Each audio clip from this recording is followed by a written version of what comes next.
नमस्कार। आप देख रहे हैं स्पेशल कवरेज न्यूज।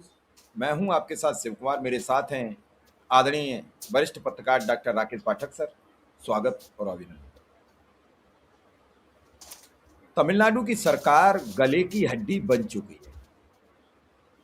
जैसे ही राहुल गांधी ने समर्थन देने का ऐलान किया, वैसे ही राज्यपाल जाग कर बैठ गए। राहुल गांधी के कहने से पहले विजय की सुरक्षा व्यवस्था चाक चौबंद की गई। उनके घर पुलिस भेजी गई, उनके घर मेटल डिटेक्टर लगाया गया। लेकिन जैसे ही वो राज्यपाल के पास एक पत्र लेकर जाते हैं और उसके बाद जब वो लौट के आते हैं तो उनसे कहा जाता है कि 118 सदस्यों का आप लेटर लाइए। सुरक्षा व्यवस्था बदस्तूर बनी रहती है। लेकिन जब आज मिलने जाते हैं तो उससे पहले उनकी सुरक्षा व्यवस्था के लिए सवालात खड़े होते हैं। डीजीपी चीफ सेक्रेटरी से क्लास ली जाती है और फिर शाम होते होते चीफ सेक्रेटरी राज्यपाल की आज्ञा के अनुसार एक लेटर जारी कर देते। तो ये जो खेल खेला जा रहा है कि न खाऊंगा न खाने दूंगा की बात तक तो ठीक थी, लेकिन मुझे नहीं मिलेगी तो मैं खेल बिगाड़ दूंगा, न न खेलूंगा खेलूंगा न खेलने दूंगा। छोटे बच्चे होते थे, क्रिकेट के फील्ड में जाते थे और जब खिलाते नहीं थे तो शाम को कुछ नहीं है तो उसमें पानी फैला देते थे, कुछ नहीं है तो थोड़ा खोद देते थे, खेल लो तुम कैसे खेलो। लेकिन सवाल यह है कि संविधान का क्या होगा। संविधान का ये मजाक जो मोदी साहराज में रोज बनता है, चुनाव आयोग ने मनाया, सर्वोच्च अदालत भी अब उसी ओर चल पड़ी है। यानी न्यायपालिका कार्यपालिका चल पड़ी। ईडी सीबीआई पहले से सम्मिलित है तो कार्यपालिका चल पड़ी, न्यायपालिका चल पड़ी। और सरकार तो इस मौके की तलाश में थी कि ये दोनों संस्थान चले तो हम चल पड़ेंगे। थोड़े बहुत सवाल मीडिया करती थी तो मीडिया ने कहा गुरु हम लेट जाते हैं, तुम्हें जो दिल करे वो करते रहे, हमारे ऊपर से रोज गुजरो, लेकिन हमें कुछ रोटी के टुकड़े डालते रहे। मैं बड़ी गंभीरता से कह रहा हूं कि मोदी साहब अगर रात को अपने तलवों पर जहर लगा के सो जाए तो पता नहीं सुबह कितने पत्रकार बड़े मरे मिलेंगे, इतनी चाटते हैं। सर सवाल यह है कि मेरा आपसे कि इस पूरे घटनाक्रम को मुझे समझने का आपसे एक प्रयास है, क्या संविधान के मुताबिक उन्हें मौका मिलना चाहिए कि नहीं मिलना चाहिए? देखिए शिव कुमार जी, समझने की कोशिश तो हम भी कर रहे हैं, समझने की कोशिश तो पूरा देश कर रहा है, समझने की कोशिश तो कपिल सिब्बल जैसे, गुरदीप सप्पल जैसे कानून के जानकार भी कर रहे हैं। कपिल सिब्बल वकील हैं, गुरदीप सप्पल राज्यसभा में उपराष्ट्रपति के साथ रहे हैं, राज्यसभा में सदस्य नहीं रहे, उनके सहयोगी रहे, प्रसार भारती में थे। देश के सारे कानूनविद, सारे भूतपूर्व राजनयिक, सारे भूतपूर्व जिम्मेदार मुख्य निर्वाचन आयुक्त जो रिटायर हो चुके हैं, वे सब भी समझने की कोशिश कर रहे हैं कि तमिलनाडु में आखिर खेल चल क्या रहा है। और जैसे ही समझने की कोशिश करते हैं तो जो आपने उदाहरण दिया वो समझ में आ रहा है, या तो हम खेलेंगे वरना खेल बिगाड़ेंगे। चलिए आप खेल लीजिए, तो आप कैसे खेलेंगे? आपके पास तो खेल में अगर 11 लोगों की टीम होती है मैदान में उतरने के लिए, तो आपके पास तो एक खिलाड़ी है, वही बैट्समैन है, वही बॉलर है, वही विकेट कीपर है, वही फील्डिंग में लगा है। तो एक खिलाड़ी से तो आप मैच नहीं खेल पाएंगे। अब सरकार बनाने का जो मैच है, सर जो यहाँ मैं थोड़ा आपसे अलग हूँ।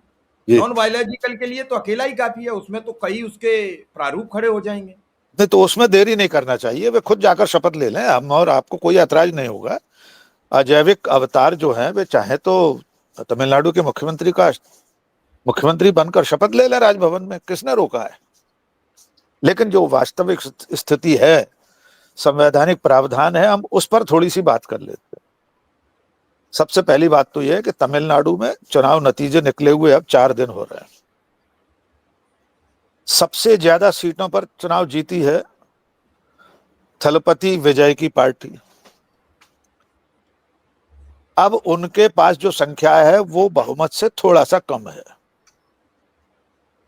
संवैधानिक प्रावधान क्या कहते हैं उस पर भी बात कर लेते हैं। संविधान ये कहता है कि ऐसी स्थिति में अगर मान लीजिए किसी के पास बहुमत नहीं है तो जो सबसे बड़ा दल है उसे राज्यपाल आमंत्रित करेंगे सरकार बनाने के लिए और उसको एक निश्चित समय सीमा में बहुमत साबित करने के लिए कहेंगे। इसमें दो तरह की चीजें हो सकती हैं कि मान लीजिए उसके पास बहुमत नहीं है तो वो सहयोगी दलों की संख्या को अपने साथ जोड़कर बहुमत साबित कर दे सदन में।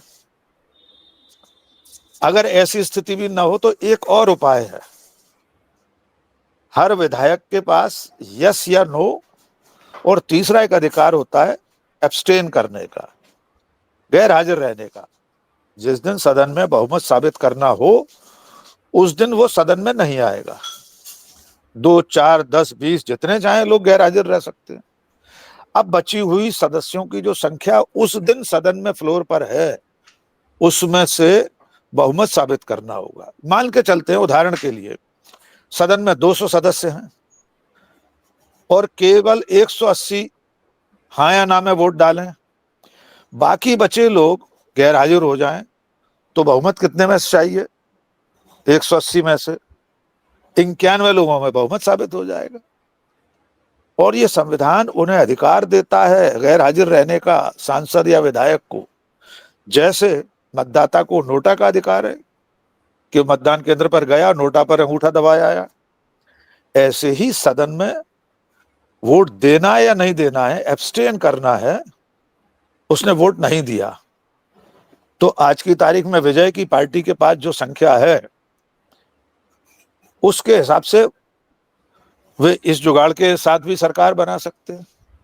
चलिए बहुमत साबित कर पाए न कर पाए ये सदन में तय होगा। राजभवन, राज्यपाल को कोई अधिकार नहीं है कि वे ये कहें कि आप हमारे सामने दस्तखत कराकर लेकर आओ कितने विधायकों का समर्थन आपके पास, तो ही हम आपको ये सरकार बनाने का अवसर देंगे।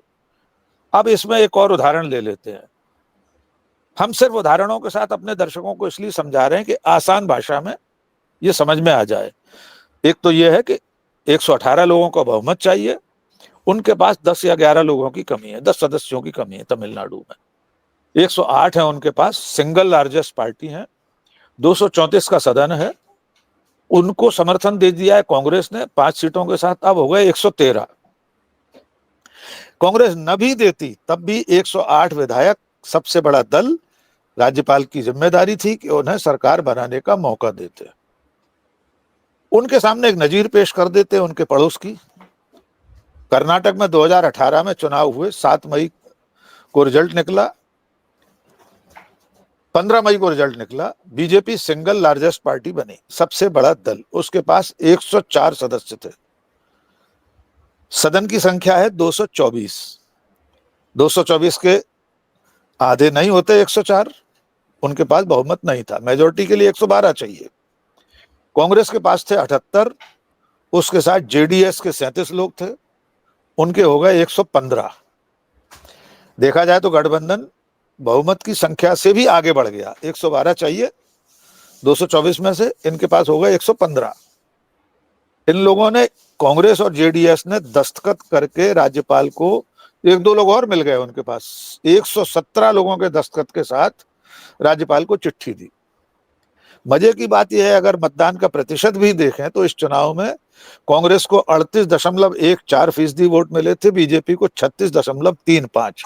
यद्यपि वोटों के प्रतिशत का सरकार बनाने और सदस्यों की संख्या से कोई मतलब नहीं होता। 16 मई को गवर्नर साहब ने, वजू भाई वाला थे, उन्होंने क्या किया कि बीजेपी को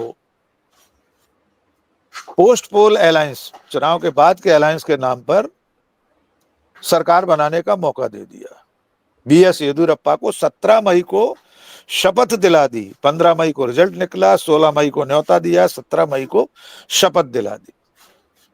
आप मजे की बात देखिए, उन्होंने 15 दिन का मौका दे दिया।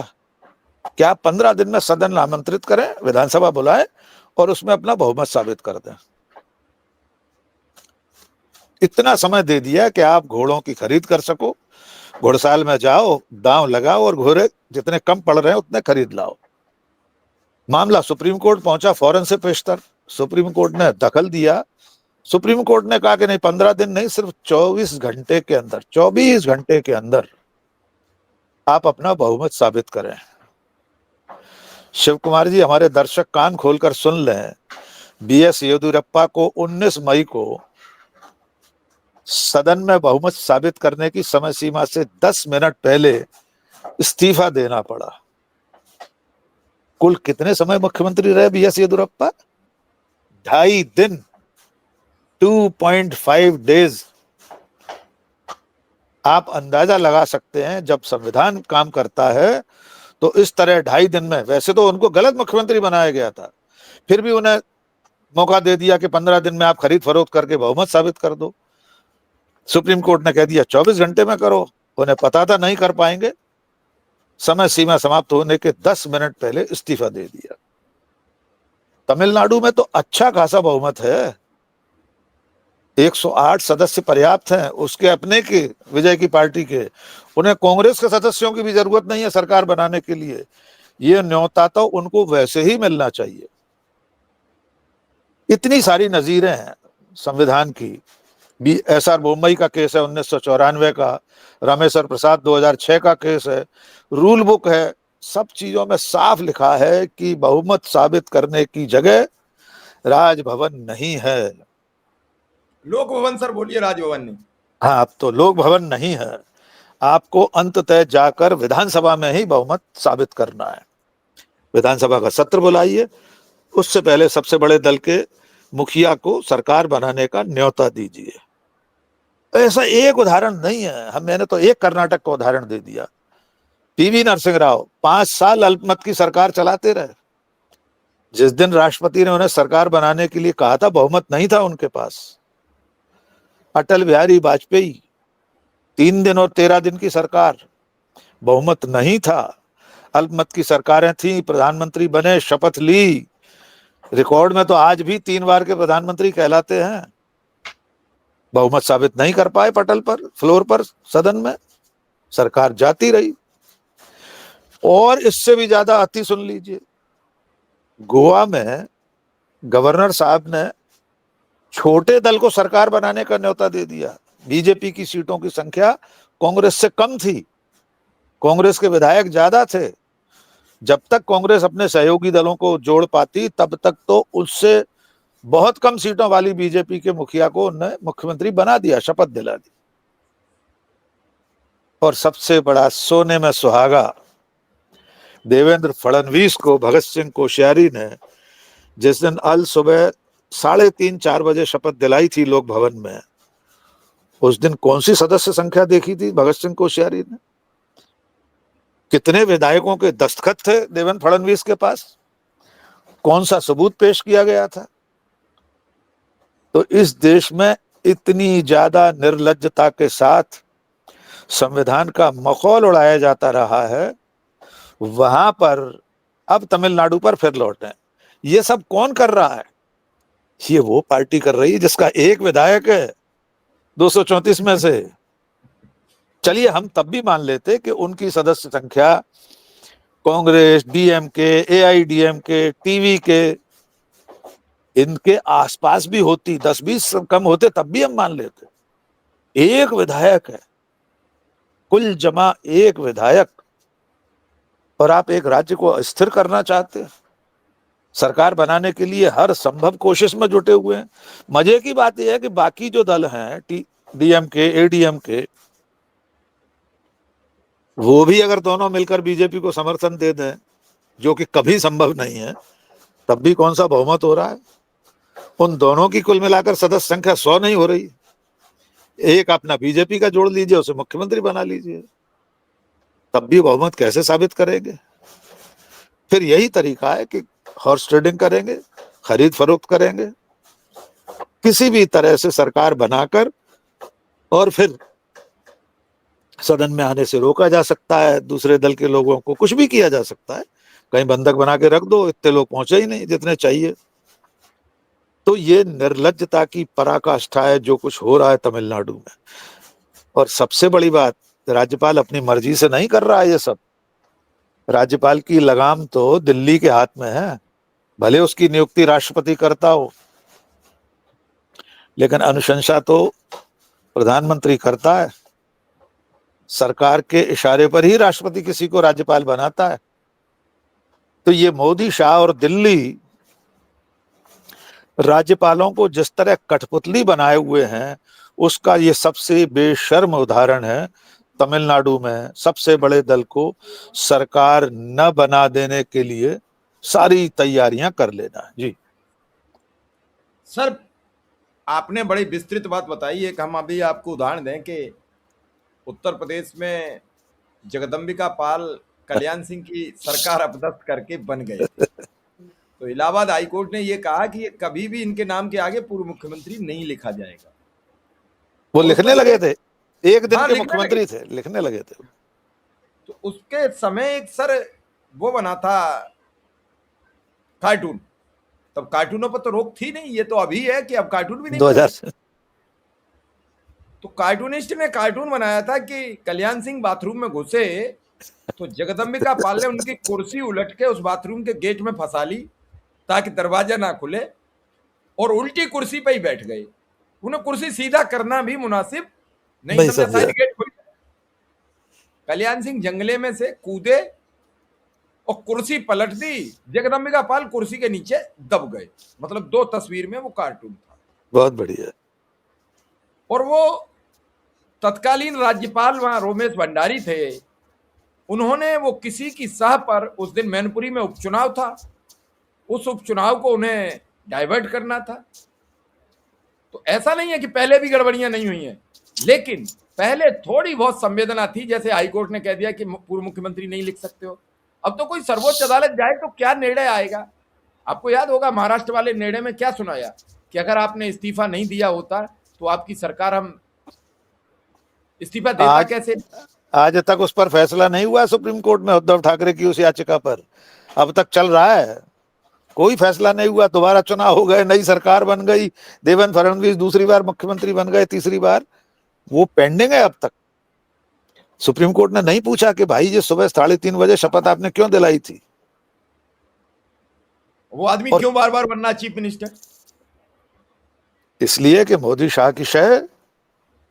लेकिन सर यहाँ सवाल ये भी तो है कि आखिर संविधान क्यों है, फिर संविधान का जिक्र क्यों है, संविधान की बात क्यों है। अभी आपने दुनिया के उदाहरण दिए, तो ये क्या भारत सरकार के उदाहरण नहीं है, ये तो आपने मोदी सरकार के गिनाए हैं। देखिए मोदी ये सब सरकार के रहते ही फडणवीस को दिलाई गई शपथ, मोदी बिल्कुल सरकार के रहते ही येदियुरप्पा को दिलाई गई शपथ। और आपने देखा होगा कि आपके राज्य में हुआ, सबके सामने बिल्कुल हुआ कि आधे विधायक वहां कर्नाटक बैठे थे, नहीं आने दिए गए, नहीं आने दिए गए। उन्होंने इस्तीफा दे दिया, कमलनाथ को इस्तीफा देना पड़ा। संदेश वाहकों से इस्तीफे भिजवा दिए ज्योतिरादित्य सिंधिया के विधायकों के, और वो स्वीकार कर लिए विधानसभा अध्यक्ष स्वीकार ने। कर लिए गए। मैसेंजरों ने भेजे थे, खुद आए नहीं विधायक इस्तीफा देने। तो संविधान अब राहुल गांधी के हाथ में एक छोटी सी किताबिया बनकर रह गया है। संविधान नरेंद्र मोदी के मत्था टेकने के लिए एक मॉडल भर रह गया है, एक प्रतीक है, एक किताब है जिल्द रखी करी हुई। उसके अंदर जो लिखा है उसका पालन करने की जरूरत अब नरेंद्र मोदी के युग में किसी को नहीं है, न राज्यपालों को, न सुप्रीम कोर्ट को, न तमाम संवैधानिक संस्थाओं को, स्वायत्तशासी निकायों को, किसी को जरूरत नहीं है। और बात चल सर रही थी, आपने हिंट मेरा किया एक था, उसको जोड़ लेते हैं जी। मेरा यहाँ एक सवाल है, तो क्या अब पूरा शासन प्रशासन सब व्हाट्सएप से ही चलेगा, क्योंकि ये तो बात एक चुनाव आयुक्त ने तय कर दी। चुनाव आयुक्त एक बड़ी पोजीशन होती है, उन्होंने कहा है, तो सब कुछ अब संविधान पढ़ने की जरूरत नहीं है। व्हाट्सएप पे मैसेज आया, उसे फॉरवर्ड कर दो और उसी पे आदेश कर दो। बिल्कुल। मैं ये भी समझूंगा। देखिए व्हाट्सएप पर मैसेज पहुंचा कि ये विजय नाम का एक आदमी है, इसको 108 सीटें मिल गई हैं, तो ईडी को छू किया जाए। जिस व्यक्ति के खिलाफ चुनाव परिणाम निकलने के एक दिन पहले तक किसी केस की याद नहीं थी, कोई सुध नहीं थी, उस तलपति विजय के खिलाफ ईडी का केस रीओपन करवा दिया अदालत से। अदालत ने भी बिल्कुल वैसे ही पालन किया जैसा व्हाट्सएप पर आया। ये चीजें संविधान के अंतर्गत हो रही हैं कि संविधान का मखौल उड़ाया जा रहा है, पर खच्चे उड़ाए जा रहे हैं संवैधानिक प्रावधानों के, संविधान के, परंपराओं के, नियमों के, कायदे कानून के। कौन सा कानून ये कहता है कि राज्यपाल इस तरह से 2 बार किसी को लौटा सकता है कि नहीं बना सकते आप सरकार? क्या ये जो उदाहरण हमने आपको पेश किए या आपने हमें बताए, या पूरा सोशल मीडिया भरा पड़ा है बड़े बड़े जानकारों की पोस्ट से? क्या राजभवन में जो विधिक सलाहकार होते हैं, राज्यपाल का अपना एक पूरा तंत्र होता है, पूरा सिस्टम होता है, उसको सलाह देने के लिए विधि विभाग के अधिकारी हैं, उस राज्य का जो लॉ डिपार्टमेंट है उससे सलाह ले सकता है राज्यपाल। और क्या सचमुच में राज्यपाल नहीं जानते कि वे संविधान के विरुद्ध काम कर रहे हैं? उनकी नैतिक जिम्मेदारी है, संवैधानिक जिम्मेदारी है कि सबसे बड़े दल के, सिंगल लार्जेस्ट पार्टी के लीडर को सरकार बनाने का न्योता दें। फिर वो बहुमत साबित न कर पाए तो अपने आप सरकार में नहीं रहेगा, बर्खास्त कर दीजिए, जैसे ममता बनर्जी को बर्खास्त कर दिया गया। नहीं भी करते तब भी आज के बाद कार्यकाल खत्म हो रहा था, विधानसभा का शून्य हो जाना था उनका पद। लेकिन जिस तरह से तमिलनाडु में ये जो खेल हो रहा है, ये साफ बता रहा है कि नरेंद्र मोदी, अमित शाह और उनकी पार्टी में जो सत्ता की हवस है वो इस देश के संविधान को निगलने पर उतारू है। अब इसमें कुछ नहीं बचेगा सिवाय मोदी शाह की मर्जी के। जी सर, आप देख रहे हो जो कुछ हो रहा है वो ठीक नहीं हो रहा है। संविधान के जानकार लोग कह रहे हैं कि संविधान की कहीं चर्चा ही नहीं है। चर्चा होती तो कोई तो नियम कानून होता। आज आपने देखा होगा कि एक नीतीश कुमार का वीडियो वायरल हो रहा है, निगाह आपकी जरूर पड़ी होगी। क्या सोचा था नीतीश कुमार ने ये भी दिन देखने को मिलेगा कि हम अमित शाह के आगे हाथ जोड़ के खड़े होंगे, तब वो बैठे ही बैठे हमारा प्रणाम ले लेंगे? क्या सोचा था? मैं ये देखिए, समझने का प्रयास कर रहा हूं कि ये जो सब विपक्ष या सत्ताधारी दल में सम्मिलित अन्य दलों के लोग हैं, एक एक कर सब मारे जा रहे हैं और ढेर हो रहे हैं, उसके बावजूद भी ये स्वीकार करने को नहीं है कि भाई जो आगे बढ़ रहे हो उसके पीछे हम भी चल पड़ेंगे। देखिए, बीजेपी का जिसने भी साथ लिया, जिस भी नेता ने, जिस भी पार्टी ने, उसका वही असर हुआ जो आज नीतीश कुमार का दिखाई दे रहा है। बाकी कितने नाम गिनाए, कहाँ है ये लोग जो लोग भी बीजेपी के साथ थे? कैप्टन अमरिंदर सिंह, उद्धव ठाकरे, नवीन पटनायक, कितनी पार्टियां हैं जिनकी जगन रेड्डी भी हैसियत, सब ले लो। जगन मोहन रेड्डी, लंबी फहरिस्त है। अब आखिरी नंबर चंद्रबाबू नायडू बचे हैं बस अकेले।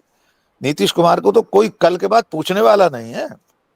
ये हाथ जोड़ना तो बहुत दूर की बात है, नमस्ते करना। 7-8 बार का मुख्यमंत्री नीतीश कुमार, केंद्र में कितनी बार मंत्री, सीनियरिटी में अमित शाह के सामने नीतीश कुमार की कितनी बड़ी हैसियत है। लेकिन आज उनका नमस्ते लेने के लिए खड़े हो नहीं रहे अमित शाह। इन सब लोगों को अगर ये समझ में नहीं आ रहा कि बीजेपी नाम के रिवर्स पारस पत्थर को अगर वे छू रहे हैं तो आज नहीं कल उन्हें कोयला ही बनना है। जिस भस्मासुर के साथ खड़े हैं वो नाचते नाचते आपके सिर पर ही हाथ रखेगा एक दिन। सबको भस्म हो जाना है बीजेपी नाम के भस्मासुर के साथ खड़े होकर नृत्य करने से। अब आखिरी बात यह है कि तमिलनाडु में उनके बस में क्या है। अगर वे टीवी के और विजय को अपने साथ लाने की कोशिश करते हैं तो किस दम पर करेंगे? उनका तो वहां एक विधायक है। अगर वे और AIADMK जो उनकी साझेदार पार्टी है, घटक दल है उनके साथ का, वो भी मिल जाए तब भी सरकार नहीं बन रही। चलिए किसी तरह सरकार बना ही ली, उसी तरह से जो मैंने शुरू में बताया कि कुछ लोग एब्सटेन करते रहे,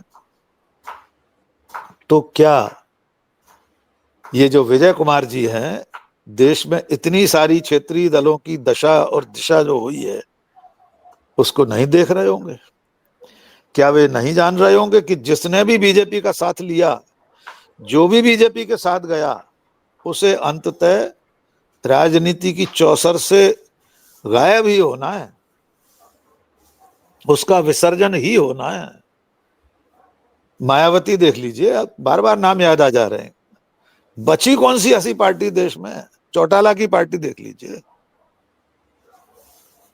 तो ये सारे लोग, जम्मू कश्मीर में देख लीजिए, सरकार बनाई थी महबूबा मुफ्ती के साथ, आज कोई पूछ रहा है उनको वहां पर जम्मू कश्मीर में? तो ये हालत टीवी के की और खुद विजय की न हो, इसके लिए वे फूंक फूंक कर कदम रख रहे हैं। गोदी मीडिया अफवाहें उड़ाता रहता है कि डीएमके और एआईएडीएमके मिलकर सरकार बना सकते हैं, एडीएमके विजय को सपोर्ट कर सकता है। लेकिन विजय अच्छी तरह जानते हैं कि बीजेपी का साथ लेना उन पर कितना भारी पड़ेगा। इसलिए अभी तमिलनाडु का प्रहसन, मैं तो इसे प्रहसन कहूंगा, नौटंकी नाटक कुछ दिन और चलेगा, और जितना लंबा ये नाटक चलेगा उतनी ही मोदी शाह की बेशर्मी, भारतीय जनता पार्टी की सत्ता के लिए हवस, ये सब बेपर्दा होती जाएगी। बेहतर यह है कि संविधान के तहत नियम कायदों से जिस व्यक्ति को योग्यता प्राप्त है, जिसे जनादेश मिला है, उसे सरकार बनाने का मौका दिया जाए। तमिलनाडु के लाट साहब, जनता की लातें खाने से अच्छा है कि जनता के आदेश को शिरोधार्य करें। जी चलिए सर, आपने बहुत लंबी बातों से दर्शकों को ये समझाने का प्रयास किया है कि देश संविधान से चलेगा, प्राविधान से चलेगा, नियम से चलेगा।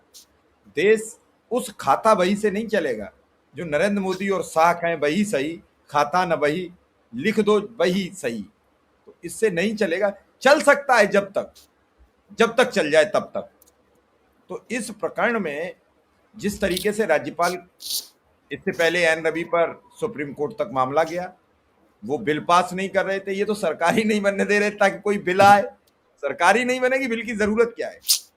तो कई चीजें हैं जिन पर विचार आम नागरिक को करके अपनी राय जरूर रखनी चाहिए कि आखिर इस देश में आम नागरिक की हैसियत क्या बची है। उस एक वोट वाले को पूछिए जिसने एक वोट से एक विधायक चुना है तमिलनाडु में, उसकी वैल्यू समझिए। उसकी वैल्यू के बाद भी अगर आप अपने को नहीं समझ पा रहे तो फिर कोई समझाने की जरूरत नहीं है। सर, आपने समय दिया, आपका बहुत बहुत आभार, बहुत बहुत धन्यवाद।